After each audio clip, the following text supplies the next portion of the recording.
Hello and welcome to Connected. I'm your host Ashley Jones, and on tonight's episode includes a talented lineup. Francis Cassidy will take us on another voyage into the great unknown. Jackie Booth interviews Tasha D of local rock and roll band Smoking Martha. Bruce Page drops in for a chat, and we also talk to singer-songwriter Terry Clark, and will perform here in the studio. But first, let's see what's happening in town. Music heartthrob Ricky Martin will be in town at the Brisbane Entertainment Centre on October 16. He's most recently been in Australia as a coach on The Voice. 80s music superstars Kim Wilde and Nick Kershaw will be playing together at the Tivoli on October 16. Sure to be an amazing night of unforgettable 80s nostalgia. The classic comedy play Designed for Living by Noel Coward from the Queensland Theatre Company will be in season at the QPAC Playhouse from October 19. The play tells the tale of a trio of characters and their complicated love triangle. Meanwhile, the QUT Gardens Theatre is proud to present its adaptation of the classic play Julius Caesar from October 14. This classic William Shakespeare play is brought to life by various acting students from the university and is sure to be a treat. And finally, British boy band One Direction play at the Brisbane Entertainment Centre on October 19 and 20. Boys have taken the music world by storm, and their concerts have sold out right around the world. Don't forget to stay connected through our website and Facebook page for more events. Well, that's what's happening in town. Now it's my pleasure to introduce our regular travel guru, Francis Cassidy. Where are you taking us today, Francis? Well, actually, I thought we'd fly off to New York. How's that sound? Well, I think that's very good. What time do we leave? ASAP. Because as we say, if you can make it there, you can make it anywhere. That's exactly right. One of my favourite songs.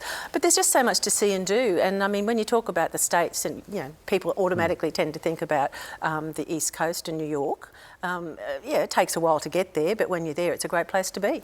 So what is so fascinating? I mean, I guess we see Times Square and those kind of iconic spots within New York City, but what else is there within the city that becomes a real tourist spot, or maybe something that a lot of people don't know about? We don't want to tell too many people about it. Well, that's true. It's nice to keep a few surprises. But look, there are places like Soho that are really out of the really busy area, and they have some wonderful art galleries there if you're into art. There's also the Guggenheim Museum. I must admit, New York, if you like art, it's a great place to go. Are you interested in art? Yes. Good, okay. Yeah, and what about the Statue of Liberty? I mean, that's another iconic attraction for people to see. You could take a Circle Line cruise around the island and have a look at the lady herself, the Liberty. What else would you like to do? What about a buggy ride around Central Park? Sounds very nice. And then stopping off at the Ritz and having a drink afterwards. Oh, I think you can put up with that. Yes, if you're paying. Slumming it at the Ritz. Exactly. But there are other things that you can see and do, or you can go out into the suburbs and experience the suburbs. Easy enough to get around. I mean, English is the spoken language. It's the dollar. It's not difficult. Well, value-wise, that is the point, though, isn't it? It's a good time to go to America. Well, it's a little bit less now because we're not parity anymore, but it's still great value. Yes. I mean, the exchange rate is excellent. The first time I went there, I think it was about 60 cents to the $1 Australian dollar. So to be 97, I think it is at the moment, is fantastic. Yeah. So in terms of travelling there, just some real quick details. Is it super expensive, or are they some pretty good prices? No. You could go. I would suggest you go off season. It's cheaper, but also you don't have the crowds there. It's the same as going to Europe. I mean, if you go peak time, yes, you pay extra. You might be able to afford it. That's fine. But it's the waiting in the queues to get in to see things. And just while I'm talking on that, what you can do is you can get a pass. And what happens then is you present your pass. You get in for about half the price of normally, and you bypass a lot of the queues. So I'd certainly Google and get the pass before you go. It's fantastic. Yeah. The other thing too, from different people who have been to New York, have come back and said they felt so safe. Yes, well, I think it depends where you've been and what time. This is central New York. Yeah, this is true. Well, I must admit, I was actually in Broadway many years ago, not on stage, but just there. Yes. And I was lucky enough to see Yul Brynner and Deborah Kerr in The King and I. Stage production. It was just fabulous. But there are a few instances while we were over there, but again, that's a long time ago. I'm sure things have improved. Well, a lot of police presence, and it's a fabulous place. So It sounds absolutely fabulous. And don't forget your duty-free shopping. Absolutely, we won't forget that. And travel insurance, of course. Exactly, don't leave home without it. That's right, absolutely. Well, look, for more details, I guess people can just check out their travel agent. Yeah, don't bypass your travel agent altogether. They're a good source of information, especially if they've travelled there themselves. They can give you some great insider information. Okay, fabulous. And of course, don't forget you can check out the details at Travel Agent for New York City or other destinations you'd like to travel to. After the break, we have Jackie Booth on location with Tasha Tasha D from Smoky Martha, Bruce Page from Channel 9 News, and Terry Clark performing in the studio. See you after the break, right here on Connected.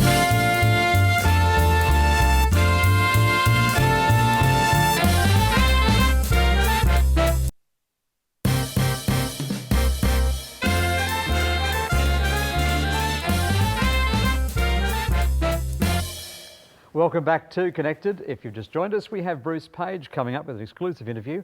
Terry Clark performing in the studio and telling us about his influences and musical background. But first, Tasha D of Brisbane rock and roll extravaganza Smoky Martha lets us into her glam rock apartment to chat music, the band and fashion.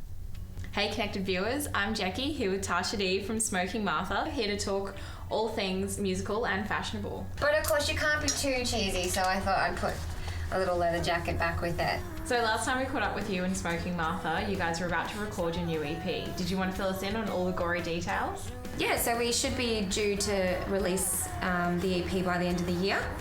So we'll start with the single and do a clip for it, and then basically release and tour off it, and then do the whole EP. Did you have any favourite tracks of the new EP? There's so many that we're attached to, you know, like we have a really big attachment to all of them. So I guess it's just, you know, having a couple of fresh ears listen to it and to tell us what they think is the strongest. But, you know, we all have our favourites, I guess. There's a couple there that we were thinking maybe more so, but we won't know until it's all done and mastered and ready to go. And what was Smoking Martha's plan for 2014? Ooh, lots of things, hopefully. Touring is a massive one. We want to really go overseas, so really hoping to get to America or Europe, whichever one, I guess. Whichever one we kind of lean more towards, I guess, releasing and getting some stuff out there, and just to see what one is, you know, I guess, what's the right word? Viable. Yeah, like, you know, what one has a better reaction to, you know. Yeah. But definitely touring, that's definitely a main thing. And more supports is a really big thing as well. And Because you supported Everclear at the start of 2013? Yeah, we got to support Everclear, which was amazing.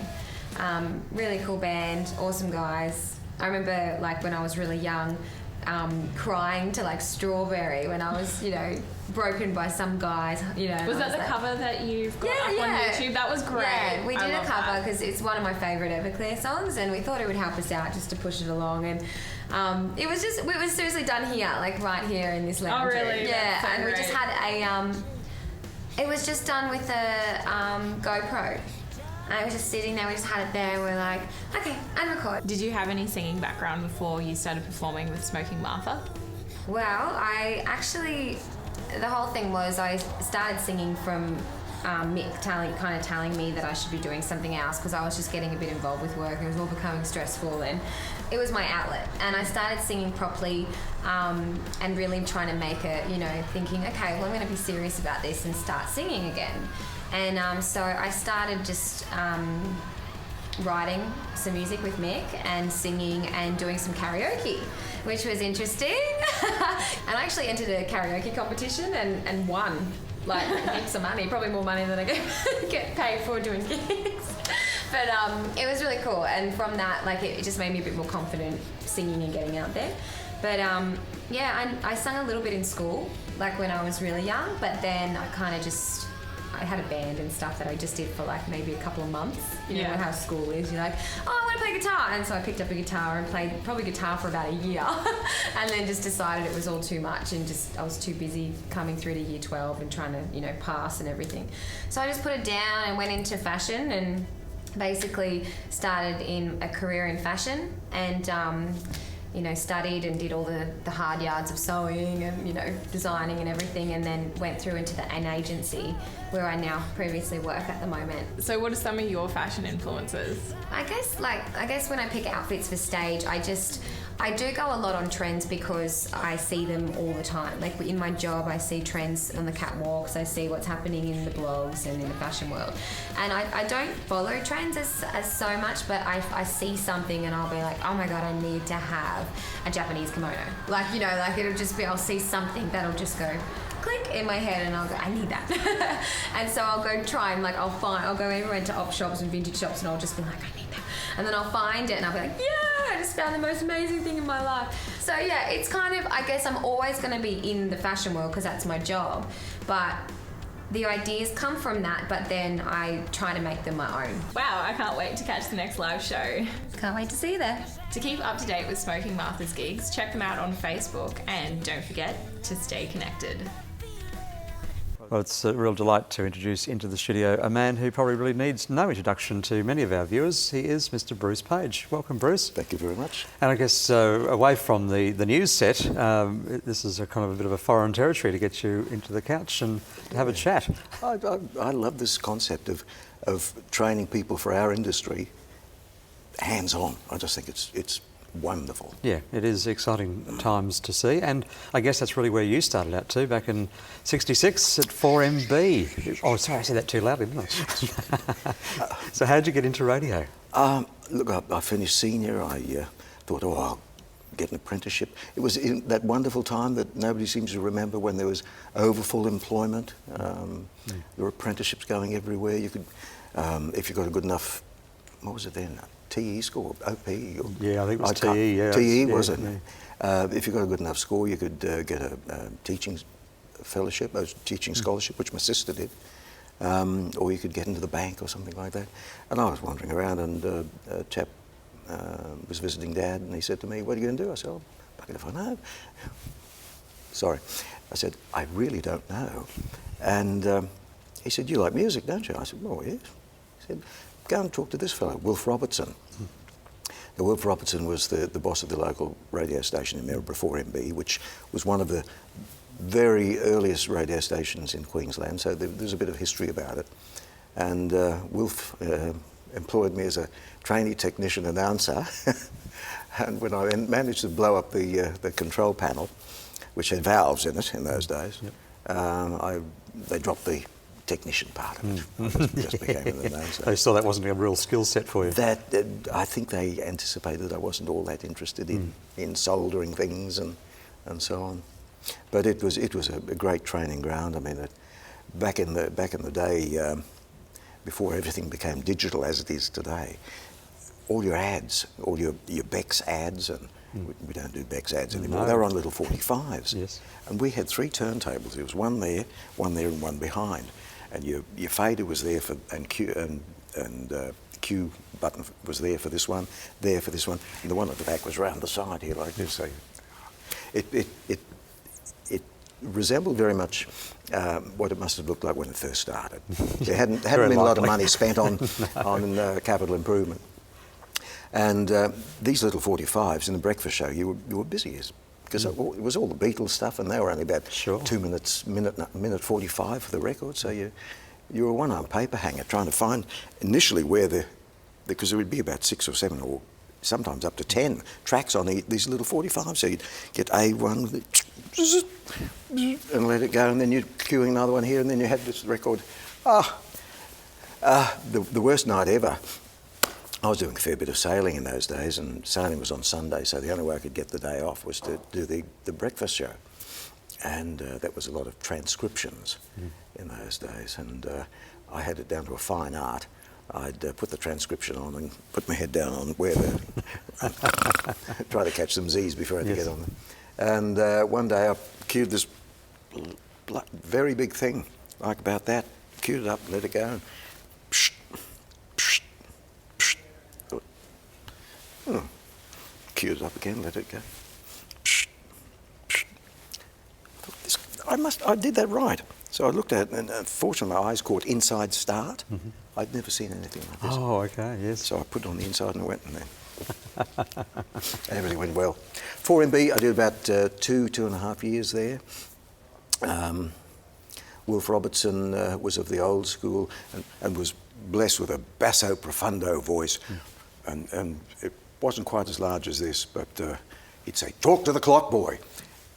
We don't do that anymore. We've got a microphone we can talk to. Sure.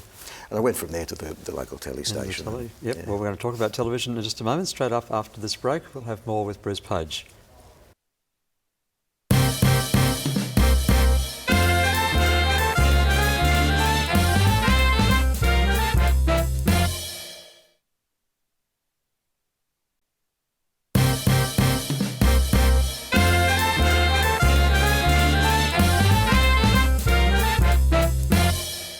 Hi, you're watching Connected. In the studio with me is our special guest from the Nine Network. It's Bruce Page. How are you, Bruce? Doing all right? I'm doing pretty Hanging well. in there okay? This cold has just about got me. Yeah, that's but anyway, I'll soldier on. Absolutely. Just wanted to go over a couple of quick things then with you. The transition from the days of being at the ABC to moving to Channel 9, how did you find that change from the public broadcaster to commercial?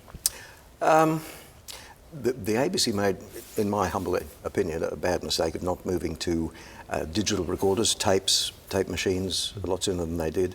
And so there was always at least a half-hour delay while you processed the film. A lot of the cameramen would say you got better pictures, and maybe that was true initially, but in terms of the immediacy, which has now become de rigueur, they just weren't in the hunt to compete with the commercials, who could go out, shoot it, get it up there, edit it, bang, it was done. What, in your opinion, makes a good news anchor? I think you've got to have a bit of ambition and ego, but it helps to have some humility and some ability. But I think humility is pretty important, because if somebody allows you into their home, 2 or 3 times a week, or if they watch the Bulletin 5 nights a week, you're in their home more often than children who've left home, their best friends. So it becomes a relationship, and you need to respect that. Do you ever tire of presenting the news? I tire of hearing about people doing stupid things to other people. I get a bit disappointed with that. But I think that's human nature, and I don't know that that's going to change. There's always something good.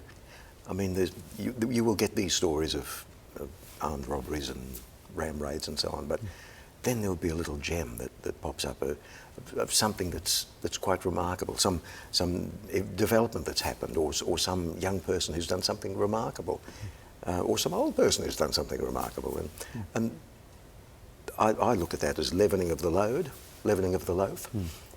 From the days of 4MB, ABC, through to all the experience at 9 in Brisbane and now at the Gold Coast, as you look back over that, what would you say would be some of those kind of key highlights for you? I was thinking about this just the other day. I think when was a tragedy, the backpackers' fire up at Childers. That was the first real time we'd gone out, and I think we did the first break from up there, and Heather was back in the studio, and she took the second break, and then we came back at the end. But no auto cue back in those days. I had to keep the grey matter working. But we did given the time constraints and so on, and we'd set ourselves up with a bench just there. The burnt out building was behind, and as we went to the first break, I turned back towards the building, and there was flowers put on there from locals who'd made it a bit of a tribute. Sure. Yeah. Bruce, thank you so much for taking time. We've got to do some more of this. I know. I'm only half finished. I know, we've got to talk for the whole show, but wonderful to have you on the program, and thank you for all you do in the news department. And of course, people can see you on 9 Gold Coast. Coming up next, we have Terry Clark in the studio to talk music and share a performance. You're watching Connected.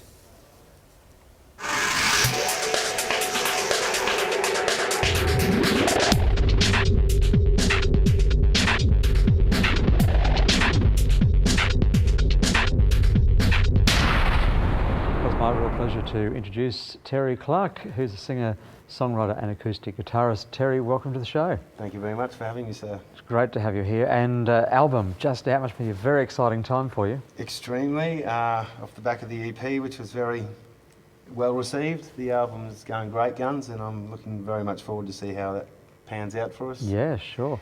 So a lot of hard work to get an album out, and you're going to do a song for us from the album. What's it called? It's called Christmas I'm Coming Home. It was also on the EP, which is a bit more of a rougher cut, if you like. It's been somewhat refined for the EP, and with the great help of Doug Bruce, my producer, who I'm very privileged to have worked with. I think it's a little bit better than probably the first performance. So just quickly, what's the story behind that? Because I understand it really kind of gives a lot of foundation to you as a performer, as well as the actual song itself. It does. My working life's in the oil and gas industry, and I spent quite a bit of time away from home, and particularly when I wrote this song, I was in West Africa working offshore on an oil rig, spend a lot of time in the evenings by myself in my dongas late at night, and obviously being away from home, family and friends.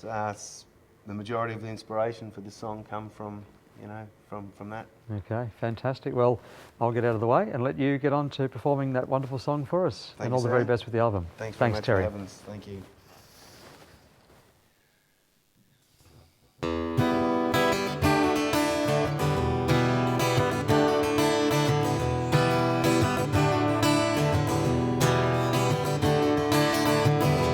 Here I sit in my room,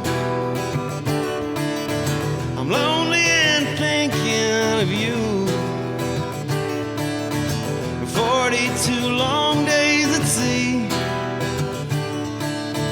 42 days, too many for me. Not a single day goes by without you somewhere in my mind. But I know it won't be long, and I'll be back with you at home. I'm 15,000 miles away from home. Tonight I'm lonely, but I'm not alone. All my family and my friends are gonna be there in the end. Mama, Christmas, this year I'm coming home. Not a single day goes by, you're always somewhere in my mind.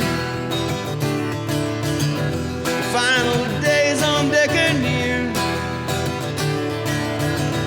soon I'll be holding you. Last chapter leaves at 3 p.m. and I'll be on my way back home to you. In those days I hold it near, I'll be waiting, hold you again. Yeah, I'm on my way back home. 3 years away has been too long. All my family and my friends are gonna be there in the end. Mama, Christmas, this year I'm coming home. The flight from Joburg lands at 9, and I'm fighting my way through the customs line. Sir, have you anything to declare? Yes, sir, I'm standing on hallowed ground again. Well, I finally made it home. 3 years away has been too long. My friends are here to meet me in the end. Mama, Christmas, this year I made it home. Oh, Mama, Christmas, this year I made it home.